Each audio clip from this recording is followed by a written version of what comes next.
I was born and raised in Iraq. Being in Iraqi police, God had saved my life so many times during that time. We had information about car bombs, and we were suspecting that they could go off anytime. One of them went off in the front of the Iraqi Police Academy, and our company commander ordered us to go out. And there was 5 Iraqi police officers, and I had asked those guys to leave the area because they didn't have any weapons or any business there, really. They insisted to stay, so I walked away, and that's when I heard this vehicle coming on the gravel road. I motioned to the driver to stop. He continued on coming toward me. Ended up opening fire. He went down, and I thought that was it, but the car blew up.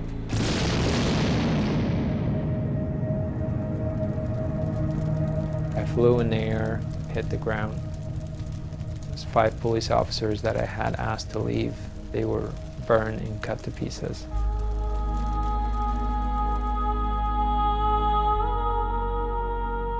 Out of everyone around me, I was the only one.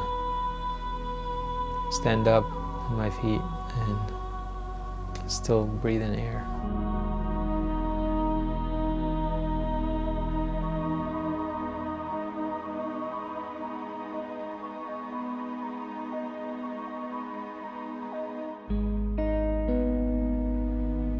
That's when I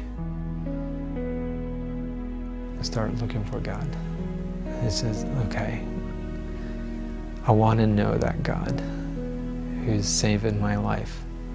I want to know him, and I want to know why he's saving me.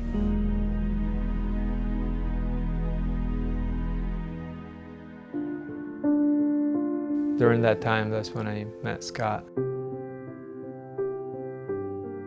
I was watching him very close, and just because whatever he had, I wanted it. When Tex was asking about becoming a Christian, probably the most unique thing that was happening in his life is his father had just been murdered. He just began to resent that more and more. Scott told me, he was like, go and tell Jesus that you want to be one of his sons. He said he will come and change your life. When he said he will, that was like a promise. That night, I went on the top of the roof and asked Jesus, please come into my life. I hate who I am. I don't want to be that person anymore. Take my heart and make it yours.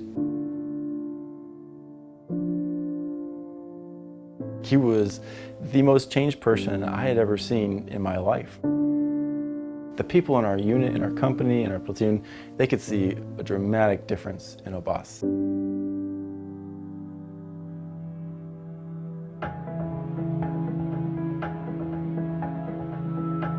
Every one of the people in our ministries could be missionaries in camouflage. And every single one of them goes into work not to be a soldier, but instead to be a messenger of the gospel.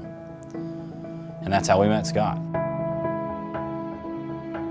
In fact, when we met him, I couldn't believe his testimony. His testimony was, I joined the Army so I could reach out to people with the gospel. That was the whole reason why I joined. And I thought, wow, this is the exact kind of man we want to meet. God used Scott to bring in Abbas into the kingdom. Everything that I went through in Iraq, I thank the Lord for it because he protected my mind. I don't struggle a bit with it. I want to give that hope and encouragement for guys who went through things like that. I think it's going to be helpful not only for new believers, but for people struggling with different life circumstance. You know, like forgiving the people who were trying to kill me, who killed my dad.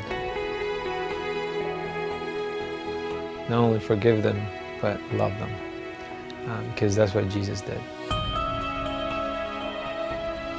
To think about how I had a chance to interact and engage and disciple Scott. Scott met a boss on a deployment, and a boss is reaching people in Pennsylvania for Jesus. It's really exciting to watch him at work and to see how the generations flow and over again. Even as he moves people around the world, that they still have this vision to pass on the gospel and continue to pass it on for generations.